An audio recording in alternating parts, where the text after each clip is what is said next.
Diyan kayo magaling. Diyan kayo nakilala. Sa panghaharas. Oh, pati tuloy kaming mga matitinong maniningil. Tsaka di kaya yung mga lending, financing at bangkong matitino, nadadamay, natatypecast. Akala kami kung maningil, ganyan din. May nagtanong sa akin, nagkaroon ako ng sakit dahil sa loan app. Sobrang stress. Na-post na ako sa FB, hindi ko na alam gagawin ko noon dahil wala akong pera pambayad. Isang buwan nakalipas, di ako nagsalpak ng SIM. Medyo okay na, pero nagkaroon ako ng kaba araw-araw. Grabe, pinagsisisihan ko na umutang ako sa mga loan apps na yan. Alright. Maraming salamat po sa panibagong katanungan. Ipinadala niyo po sa akin. Pero bago natin sasagutin, imbitahan ko muna sana kayo. Napakisuportahan po sana yung aking mga social media accounts sa YouTube, Facebook, and TikTok. Okay, napakagandang katanungan po nito. Actually, ito po yung rason, no? Kaya po, ako ay gumagawa ng mga ganitong klase ng videos, no? Isa po ito, no? Kasi po, ito po yung nagiging epekto sa tao, no? Nung mga ginagawa itong mga abusadong online lending apps na ito, no? Kagaya po na sinabi ninyo, no? Yung sobrang stress, no? Yung anxiety, tsaka depression, no? Which is, ito po yung mga bagay or mga sakit, no, actually, na napakahirap pong pagalingin, no? Kasi kumbaga, ang gamot ho kasi nito is hindi ho yung kagaya na bibilin mo sa tindahan, no? Iinumin mo. Hindi ho ganun eh. No? Kasi ito kumbaga ho sa nilatig ho kayo eh. Bakat na bakat, no? Bumaba siya kumbaga pag nagsugat, nagmamarka nag-iiwan siya ng marka. No? Yun yung isa ho talaga sa dahilan, no? Kaya ho ako talagang gumawa ho ako ng paraan or kumbaga nag-extend na ako talaga ng sarili kong tulong, no, para po dun sa mga apektado at naging biktima po nitong mga abusadong online na ito, no. Yan ho, kagaya yung sinabi ninyo, nagkaroon na ho kayo ng sakit, no. Kasi tignan nyo ha, pagka ho kayo dyan, yung lumampas sa due date, or even sabihin natin, 1 day prior the due date, or 2 days prior the due date, no? Maniningil na ho yan, no? Ngayon, pagka hindi ho favorable yung naging sagot nyo sa kanila, okay? For example, nasabi nyo na, wala pa kasi akong pera, pero gagawan ko ng paraan. O di kaya, baka po pwedeng makalipas ang 4 na araw o 2 araw, no? Aba, magagalit na yung mga bugok na yan, no? Kung ano-ano nalalabas doon sa bibig nila, no? Mumurahin na kayo, lalaiting kayo, ano? So ngayon, siyempre, kayo naman ho na hindi sanay sa sa panghihiram ng pera talaga, no? Siyempre, may stress kayo ngayon. Di ho ba? Kasi nga, hindi naman kayo sanay talaga sa ganyan, no? Actually, itong mga online lending apps, kahit sabihin na ho na natin na matagal na sila, no? Medyo may katagalan na rin po sila sa industriya. Pero yung the way ho sila or yung manner of pagdi-deliver nila ng kanilang mga spills, no? Or paniningil ko, no? Hindi ho tama. Bago ho yung ganyan eh. No, kumbaga, wala namang ganyan talaga sa mga lending, financing at bangko eh. Di ba? Yung talagang, yung halos minuto kayong tawagan. Di ba? Bubuligligin kayo ng bubuligligin. Parang nangyayari, may personal na vendetta sa inyo yung maniningil ko, no? O, di ba? Hindi tama yung approach nila.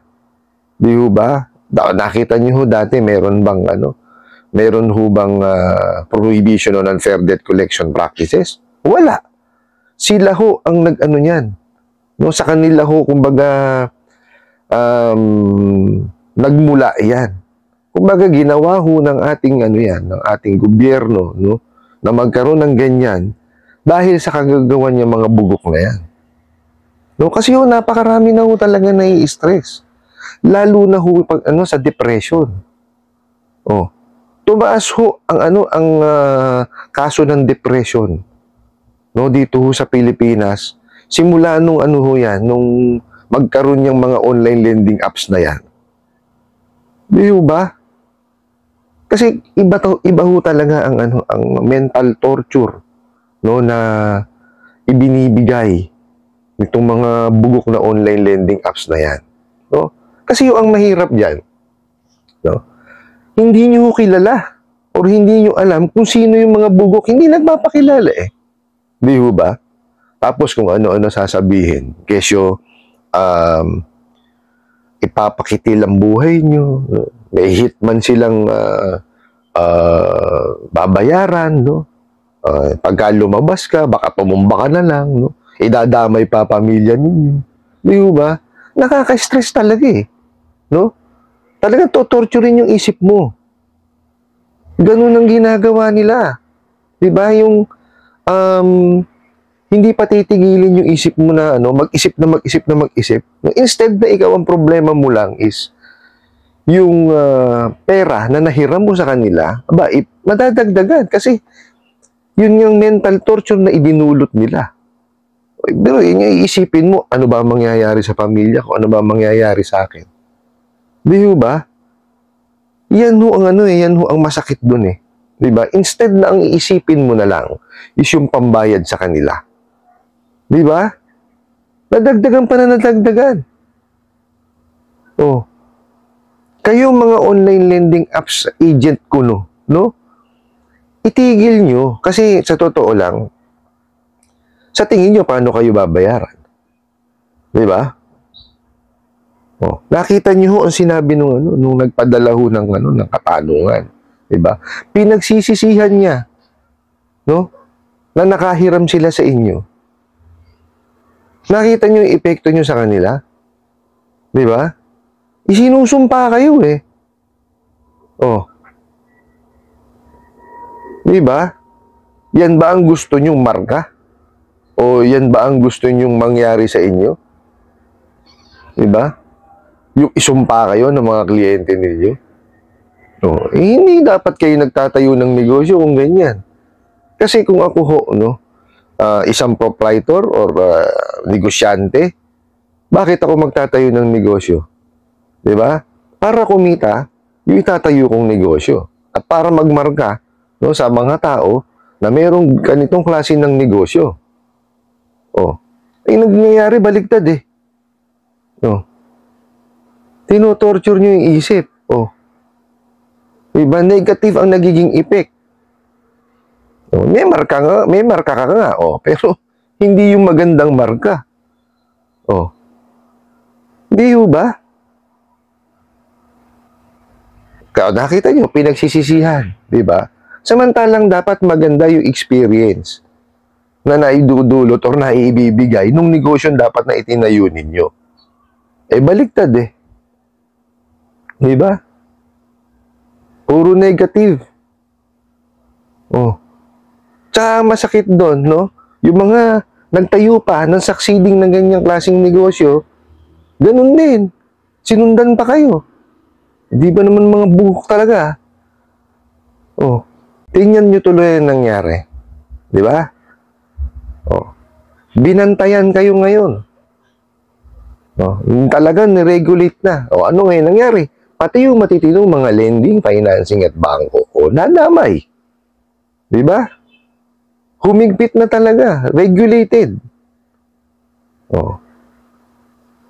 Yan ang problema ngayon talaga. Kasi na-typecast lahat ng maniningil kagaya nyo. Oh. Actually, apektado kagaya namin eh. Oh. Gurin nyo, pagpupunta kami sa mga bahay, kalimitan hindi na sumasagot sa katok namin. Akala tuloy nung mga kliyente, no? Yung mga ginagawa nyong pangharas, ganun din ang gagawin namin. Oh, na-typecast kami. Pati kami nadamay. Oh, di ba? Ang laki ho ng ibinaba ngayon ng pagbabayad, no? Dahil sa mga kabugukan ninyo. Oh. Yan ho ang naging epekto, bukod ho, no, sa mental torture, sa stress, no, na idinulot po ninyo, kayong mga bugo, kayong mga online lending apps kayo, nadamay po pati yung mga lending, financing at bangko na matitino. Totoo yan. Bumaba ho ngayon, no, ang efficiency ng paniningil. Totoo ho yan, no? Hindi na ho kagaya ho dati. Isang tawag lang ho namin. O di kaya isang katok lang. Oh. Nagbabayad ho yung mga kliyente. O hindi man sila magbayad, nakikiusap. Sila mismo ang tumatawag. Oh. Ngayon, ba? Talaga naman, nahihirapan ho kami. Oh. Pati kami hindi na sinasagot. Diba? Kasi akala nila kayo. Kayong mga bugo kayo. Diba? Masyado niyong pinadali ang pagpapautang. Actually, walang problema ron. Maganda sana eh. Kung tama yung ginawa ninyo eh. Diba? Oh. Kung hindi nyo nilabag yung 5 batas or memorandums, no, na nakakasakop sa pagpapautang. Oh. Maganda. Walang problema. Magpautang ka na mabilis. Walang problema ron. No? Ano sang-ayon ako sa ganun, sa pagbabago. Diba? Pero, dapat sana, no, sinunod nyo yung 5 yun. No? Eh, hindi eh. Diba? Biruin nyo, ha? Yung Privacy Act, hindi nyo sinunod. Bakit? Nanghihingi kayo ng access kasi hindi matutuloy yung utang kung hindi kayo bibigyan ng access. O, pag nabigyan kayo, lahat na nasa contact list ng mga prospected clients ninyo, nanakawin nyo.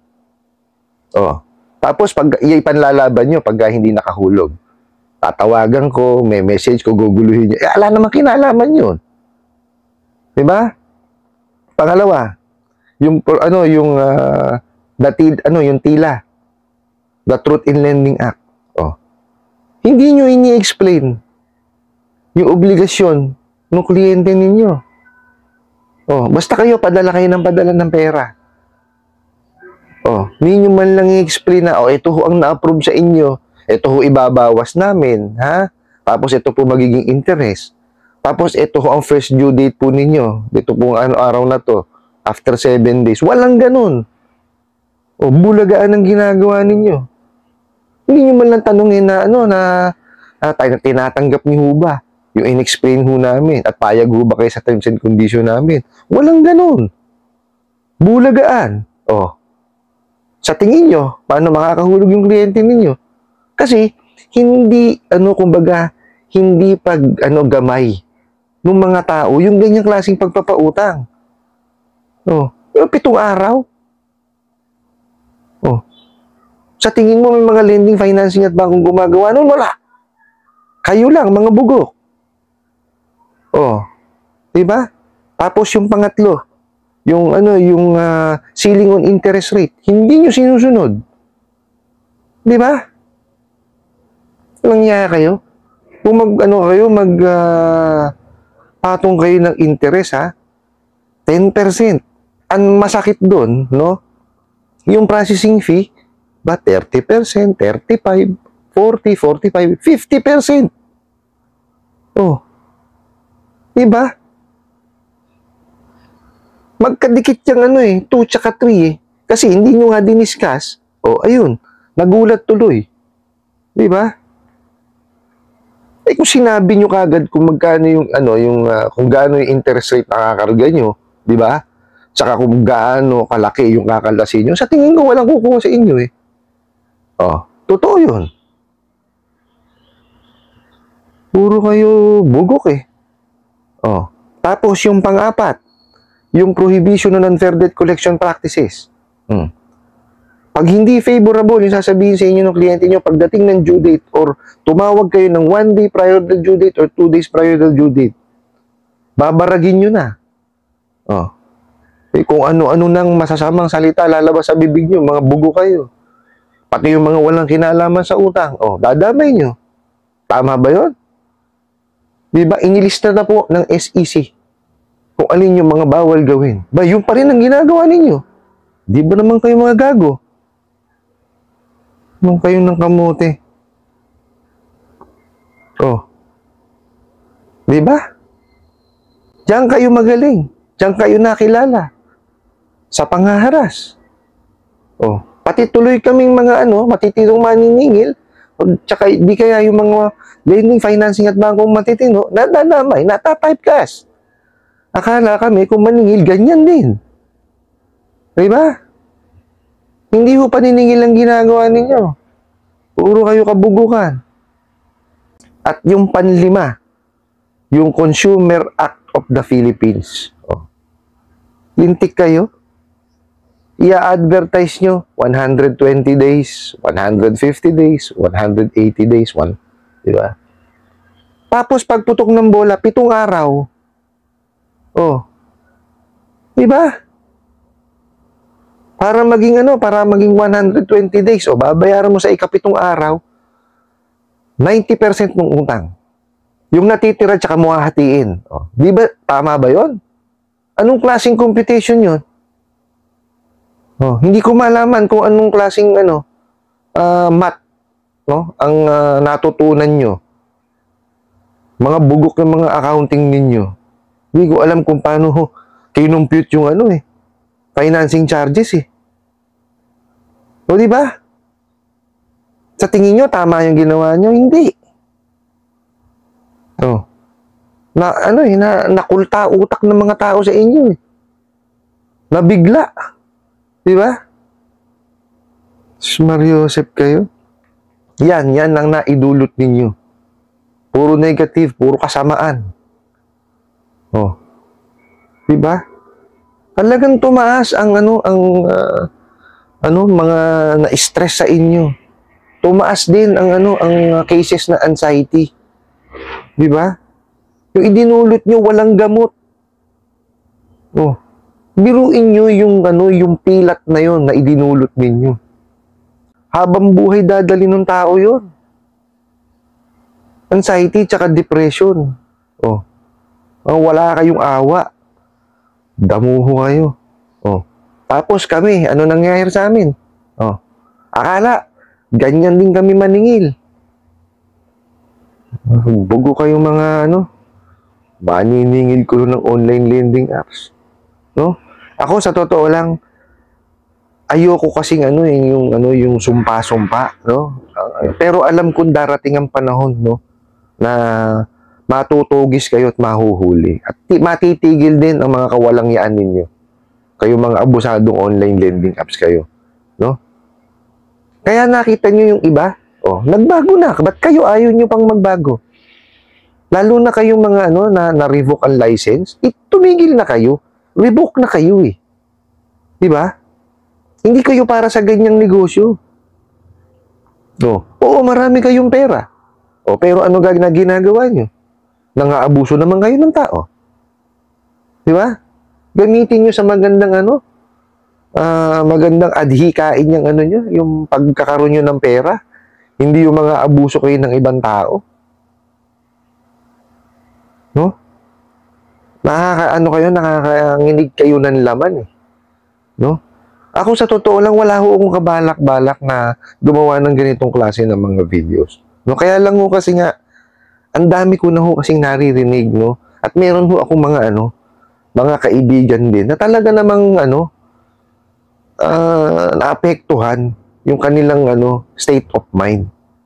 Hindi sila ganun dati ba? Ngayon makakalabit, matabihan mo lang, nagugulat. Alam niyo yun? Di ba? Yung mental torture na idinulot ninyo, naging magugulatin. Naging sakitin. Di ba? Naging matatakutin. Dahil yan sa mga kagaguhan nyo. Itigil nyo na ho yan, Ngayon ang kamote. Doon sa nagpadala po ng tanong, ang masasabi ko lang ho sa inyo is, tatagan nyo yung sarili ninyo. No? Maghanap po kayo ng outlet nyo, no? Or maghanap po kayo ng tao mapagsasabihan nyo no, ng inyong problema dito sa mga online lending apps na ito. No? Kasi pag sinolo nyo yan talaga kung wala, kakainin lang ng kakainin ng stress, no? At saka ng anxiety, yung isipan po ninyo. No? Kasi yan talaga ang gusto ng mga bugok na yan. Yung kontrolin ang isip ninyo. No? Ngayon pagka kagaya rin sinabi nyo, 1 month kayong di nagsalpak ng SIM. Kung yun ang sa tingin ninyo, magiging sagot or magiging gamot para sa inyong anxiety at saka depression, wala akong problema ron. Wala ko kayo maririnig sa akin na wag niyong gawin yun. No? Ang importante kasi dito is magamot yung kawalang niya ang ginawa sa inyo nitong mga damuhong online lending apps na to. No? Yun ang importante. Maibalik nyo yung dati ninyong sigla. Tapos pagka recovered na kayo, pag-ipunan nyo po. Or during the time nang nagre-recover kayo, pag-ipunan nyo at bayaran. Ako, yun lang ang kaya kong sabihin dito, maibigay sa inyo, magbigay sa inyo ng advices. Pero, hindi ko sasaklawan kung ano man yung desisyon ninyo, kung anong gusto nyong gawin doon sa online lending apps na nahiraman nyo po. No? Kagaya ng lagi kong sinasabi, ako po'y maniningil. No? It's unethical on my part na sabihin sa inyo na huwag magbayad. Pag-ipunan nyo po, at bayaran. One shot po. Huwag kayo magpa-partial kasi pagka kayo nag-partial dyan, wala akong patutunguhan yung binabayad po ninyo. I hope nasagot ko po itong katanungan na to at sana po'y makatulong. Maraming salamat po sa inyong walang sawang pagsuporta at panonood sa aking mga videos. Maraming salamat po sa inyong pag-like, pag-share, pag-comment at pagtatanong. And kunin ko na rin po itong opportunity na to para imbitahan kayo na pakisuportahan po yung aking mga social media account sa YouTube, Facebook, and TikTok. Hanggang sa muli po, yun lang.